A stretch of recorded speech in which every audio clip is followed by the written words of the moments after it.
Shalom, shalom. First and foremost, I want to give all honor, glory, and praises to Yahawah, Ba'ashem YAHAWASHI, Ba'ashem RICANS. Double honors to the elders and apostles of Great Millstone who taught me this truth. And shalom to mighty Akim and Akwaf out there who are diligently waiting to be delivered from this final captivity and are pushing this truth out in sincerity.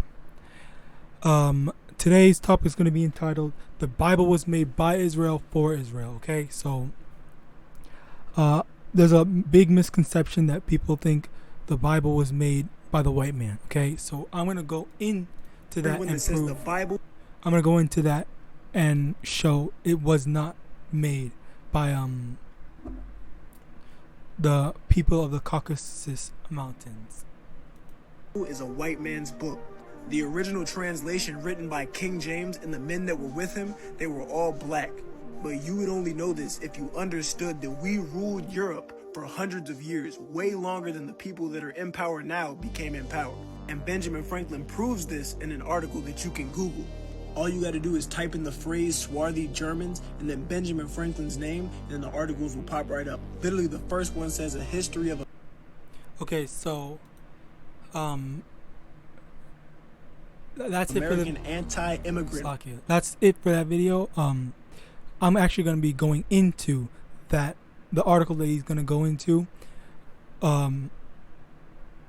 Basically, number one is the fact that yes, the so-called black people, who are the Israelites, were in Europe prior. Okay, and like he said, Benjamin Franklin said he hated the Germans, but we know the Germans to be white people today. Okay, but if we actually look at the if you actually look at the history, let's look at what Benjamin Franklin says. The other objection that Benjamin Franklin had to German immigrants was their swarthy complexions. Okay, so let's look at swarthy. The word swarthy.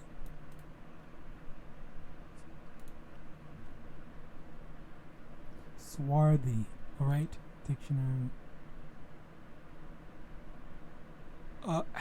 Naturally having skin of a dark color.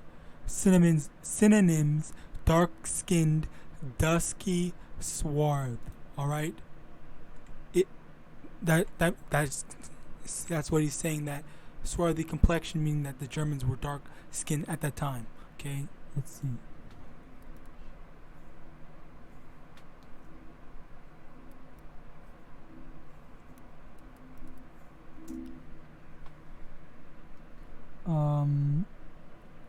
During the time around the during the 1700s.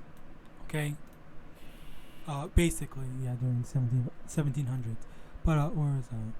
So already swarthy complexions, which was an affront to the purely white people who originally settled or slaughtered in America. And also, I'm gonna have a link to this video in my description. You can go watch the rest of it. He goes into it himself, but I'm gonna go expand into different aspects of this. So, like he said, Benjamin Franklin said the German immigrants were dark-skinned or swarthy or dark-skinned, and then it was an affront to the purely white people who originally settled in America. Okay. Action or remark that causes outrage or offend the modest. So basically, they thought it was an insult to have all those dark-skinned Germans be around the purely white skin that stole America. Realistically, honestly. All right. So right there, we see that we're gonna go into Deuteronomy chapter 28. Where is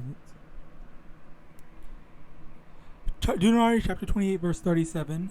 And thou shalt become an astonishment, a proverb and a byword among all nations, whither the Lord shall lead thee. Okay, so swarthy Germans is a byword.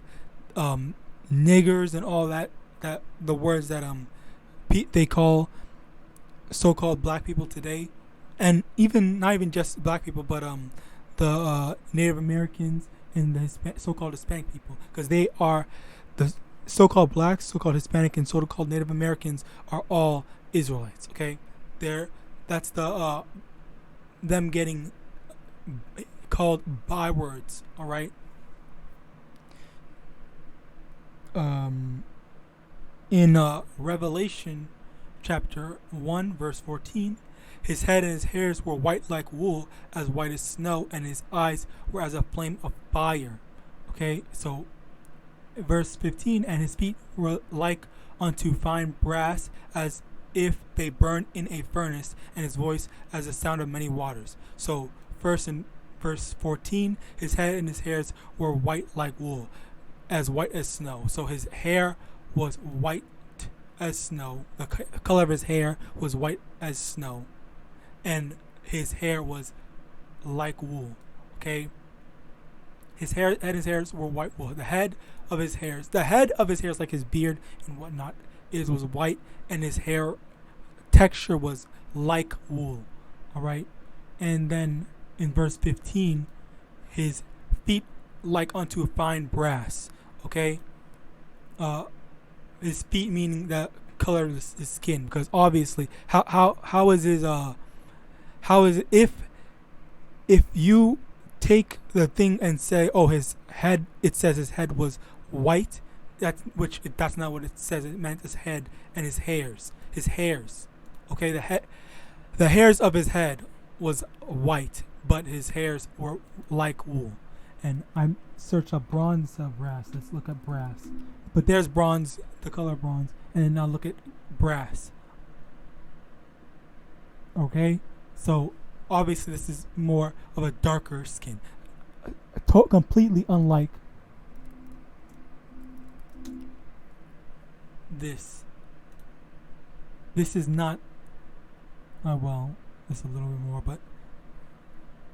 but if you take the second part, so we have brass, and then we take the second part as if they burn in a furnace. Okay.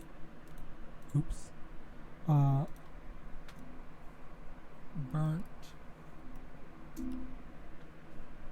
Burnt brass. Okay. So now it becomes even darker from what we had before. We had this, yeah, kinda looks like this, but then kind of looks like more like this, and maybe this a little bit, but not really. And then burnt, you take it as it's burnt over here, darker. So it would have to be a darker skin complexion.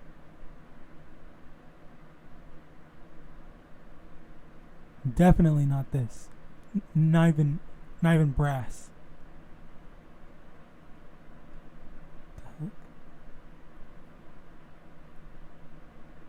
But basically, dark skin color, not these extremely light ones. This may look similar to brass in the painting, but obviously, in the painting, yes, it looks like that. But in real life, if you were to look at them face to face, they would look paler. But at the end of the day, it burnt brass, as in, this. This is the skin complexion.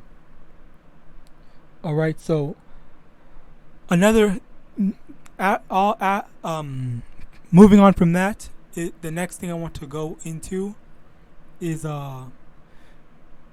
who is the Bible about? Who did God make a covenant with?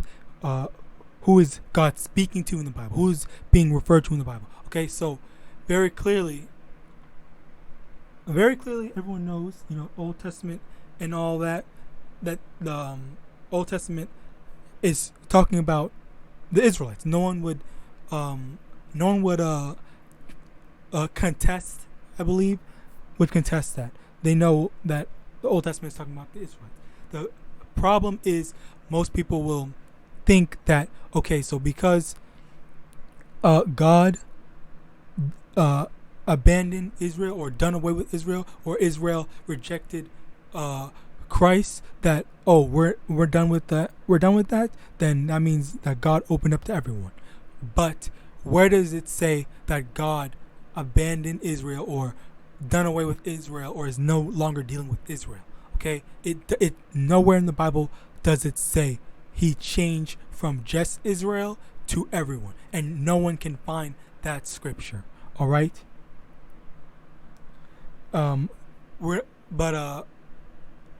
Firstly, we're taking step by step. Exodus chapter 7, verse 16.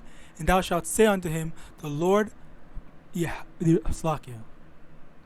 and thou shalt say unto him, the Most High Power of the Hebrews hath sent me unto thee, saying, let my people go, that they may serve me in the wilderness. And behold, hitherto thou wouldest not hear. Over here it's saying, the Lord God of the Hebrews, okay? God of the Hebrews, not God of everyone, not God of the Egyptians, because he was talking to this is Most High talking to Moses, telling Moses what to say to the Egyptian Pharaoh at the time, okay? And he's saying, God is saying, whose true name is YAHAWAH, all right? He's saying to Moses to tell the Pharaoh that the God of the Hebrews, the Hebrew Israelites, is telling him to let my people go. Let my people go, not let everyone go. The Israelites exclusively, okay, possessively, all right. So that shows it is talking about God, the Most High God, Yahweh, is the God of the Israelites, all right. Now, moving on to Matthew chapter 1, verse 21. And she shall bring forth a son, and thou shalt call his name Jesus, or his true name YAHAWASHI, for he shall save his people from their sin. Okay, now again, she shall bring forth a son, and thou shalt call his name YAHAWASHI, for he shall save his people from their sin. Okay, and if you look at the rest of chapter 1 of Matthew, it shows the lineage of YAHAWASHI, okay? If we go down to, where is it? Okay, here. Verse 15, verse 16, and Jacob begat Joseph, the husband of Mary, of whom was born YAHAWASHI, who is called Hamashiach, which Christ is called Hamashiach. Okay, so it goes down the line. It goes down the line to state the lineage. Okay, the book of the generation of YAHAWASHI Hamashiach, the son of David, the son of Abraham. Okay, if YAHAWASHI is the son of God and he doesn't have an earthly father, how is YAHAWASHI being called the son of all these men? Okay, it even goes down and says Nathan, who begat Jacob, and Jacob begat Joseph, the husband of Mary. This is all YAHAWASHI and Joseph's lineage. It's not Mary's lineage. This doesn't go. If Mary was the sole pedigree of YAHAWASHI, then why would they mention Joseph? It does not make sense. Okay, they just went through Joseph in order to show his father's lineage, because it is by the father, and we're gonna get that in Numbers chapter 1 verse 18. Okay, I had it out. Numbers chapter 1 verse 18. And they assembled all the congregation together on the first day of the second month, and they declared their pedigrees after their families by the house of their fathers, according to the number of the names, from 20 years old and upwards, by their polls. And they over here says, then they declared their pedigrees after their families by the house of their fathers. Okay, let's look at pedigrees. Pedigree chart is a diagram that shows the occurrence and appearance of phenotypes of a particular gene or organism and its ancestor from one generation to the next, most commonly humans. Okay, where is the definite? I'm just typing definition there. Yeah, you can see I already searched up pedigrees for previous videos. The record of descent of an animal showing it to be purebred, or the recorded ancestry, especially upper class ancestry of a person or family. Okay, that's what it was done for YAHAWASHI. Okay, and there's a lot more. It shows a lot more. Like there's one for Adam to Seth, all the way down to Noah, and then other pedigrees. Okay, but yes, this does show. Saki, this one does show the pedigree of YAHAWASHI, who is the son, the blood son of Joseph. It's not no virgin birth, because virgin basically meant like maiden. Maiden is basically the same usage in that word, in that context. Okay, and in addition to that, it's also said he was sent to save his people. Okay, Matthew chapter 27 verse 11, and Matthew chapter 27 verse 11, and YAHAWASHI stood before the governor, and the governor asked him, saying, Art thou the king of the Jews? And YAHAWASHI said unto him, Thou sayest, the king of the Jews. He said that YAHAWASHI is the king of the Jews, not the king of everyone, the king of all the believers, the king of Christians. None of that. It's just the king of the Jews, or the king of the Israelites. All right. Continuing onwards, in Romans chapter 9, verse 3, for I could wish that myself were accursed from Hamashiach for my brethren, my kinsmen, according to the flesh. Okay, according to the flesh mean that the fleshly, the Israelites according to the flesh mean the Israelites according by blood, the bloodline. Okay, Slaki, excuse me, meaning that it is the Israelite. Verse 4, who are Israelites, to whom pertaineth the adoption and the glory and the covenants and the giving of the law and the service of Yahweh and the promises. Okay, the according to the flesh, who are Israelites, meaning according to the bloodline, who are Israelites, which the Israelites are the ones who pertain, to whom pertain the adoption, glory, covenants, giving of the law, and the services of Yahweh. Okay, and the promises. All the promises are not for everyone. It's only for the Israelites, who are the so-called blacks, Hispanics, and Native Americans. All right, and all that have been scattered abroad. Okay, and we're gonna get into that, because in addition to the so-called blacks, Hispanics, and Native Americans, Israel has been scattered across the four corners of the earth. Okay, as we talked about how Benjamin Franklin talked about how the Germans were swarthy, and he didn't want them, coming to America.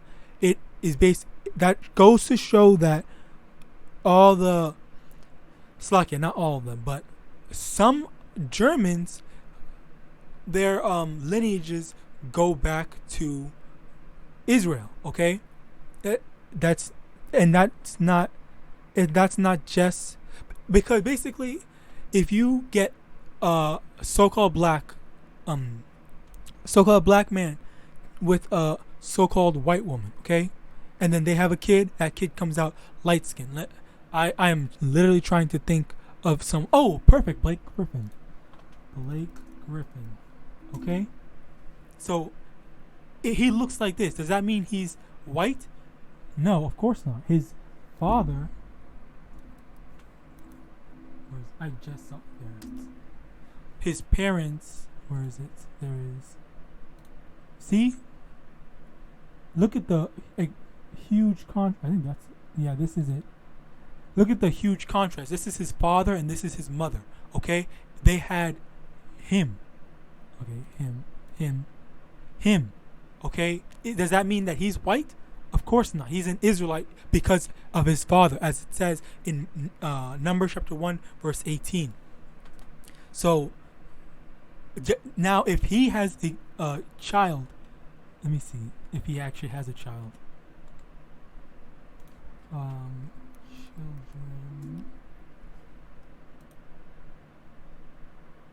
Okay, right there, that child looks extremely white. He looks like he's white, okay? But he's not. He's an Israelite because his father's an Israelite, okay? And Blake Griffin's father is an Israelite, okay? He's extremely darker than most average looking Israelites, all right? So yes, these two are both Israelites, regardless of the fact that they look Slocky, excuse me.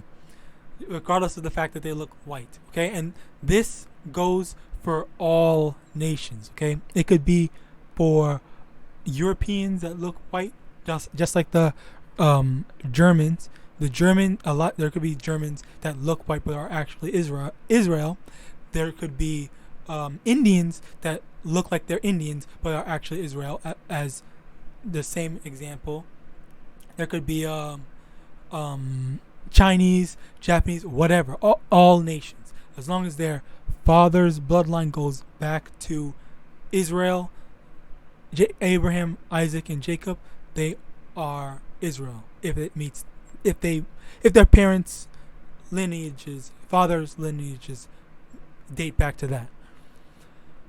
But Deuteronomy chapter 30, verse 3, then that the Lord thy power will turn thy captivity and have compassion upon thee, and will return and gather thee from all the nations whither the Lord thy power hath scattered thee. Okay, which he scattered Israel among all nations. Okay, but he's going to soon gather them all and unify all the Israelites. Okay, very, very soon.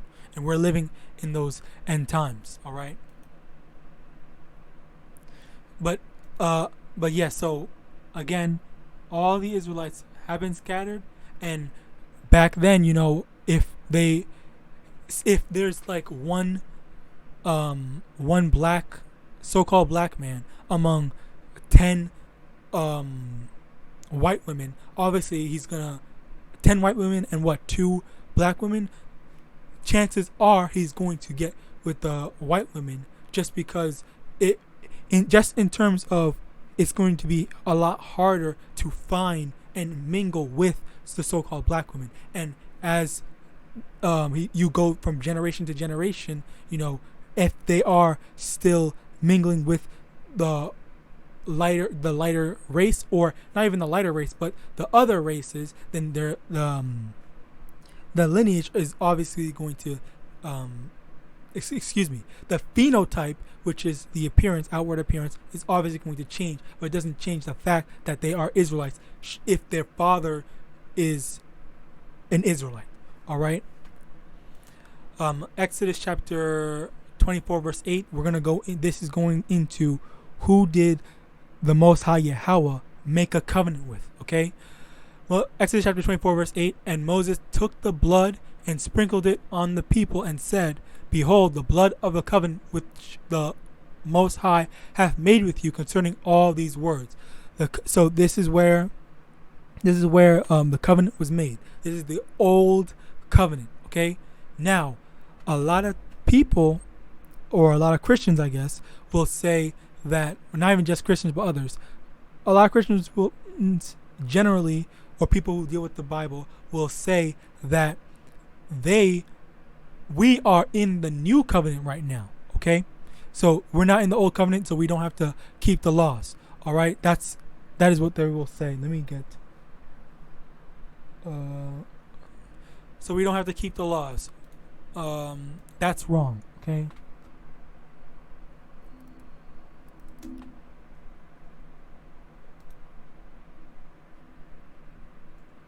Matthew chapter 5, verse 17. Think not that I am come to destroy the law or the prophets. I am not come to destroy, but to fulfill. For verily I say unto you, till heaven and earth pass, one jot or one tittle shall in no wise pass from the law till all be fulfilled. Okay, so this is YAHAWASHI speaking, saying that he didn't come to destroy or get rid or nullify the Old Testament or all the laws that come into the Old Testament, meaning that we have to try that, meaning that we're still obligated to be keeping the Old Testament laws. Okay, we're not allowed to eat pork. We're not allowed to eat shellfish and all these other abominable foods. Okay, and not everything is clean. Okay, because Yahawashi said he didn't come to destroy it or the prophets. Okay, it's not. Oh, now because of Yahawashi, everything back then it doesn't matter. Or with a lot of Christians, they said, oh, only the Old Testament, only the New Testament matters. You only basically they only read and they only take from the New Testament. Okay, that's basically what they do, but it's not wrong, as he said he didn't come to do away with it, to fulfill. And he said, till heaven and earth pass, one jot or one tittle shall in no wise pass from the law till all be fulfilled. All things have not been fulfilled, meaning that we still have to keep the law. Okay, and to get into what is the New Testament, we're going to read Jeremiah chapter 31, verse 31. Behold, the days come, saith the Lord, that I will make a new covenant with the house of Israel and with the house of Judah. Not according. Okay, so let me go slow down. So the Most High is going to make a new covenant with the house of Israel and with the house of Judah. So already, everyone's not going to be in the new covenant. The new covenant is only for the house of Israel and the house of Judah, meaning all the so-called blacks, Hispanics, and Native Americans, as well as the scattered Israelites among all the other nations. Okay? Verse 32, not according to the covenant that I made with their fathers in the day that I took them by the hand to bring them out of the land of Egypt, which my covenant they break, although I was an husband unto them, saith the Lord. But this shall be the covenant that I will make with the house of Israel after those days, saith the Lord. I will put my law in their inward parts and write it in their hearts, and will be their power, and they shall be my people. And they shall teach no more every man his neighbor and every man his brother, saying, Know the Lord, for they shall all know me, from the least of them unto the greatest of them, saith the Lord. For I will forgive their iniquity, and I will remember their sin no more. Okay, so he's going to put the law in our inward parts. Okay, and there's not going to be any more teaching. No one's going to be teaching people. Okay, meaning this obviously is saying that if we were in the new covenant, how are people still teaching? If someone believed we are in the new covenant, how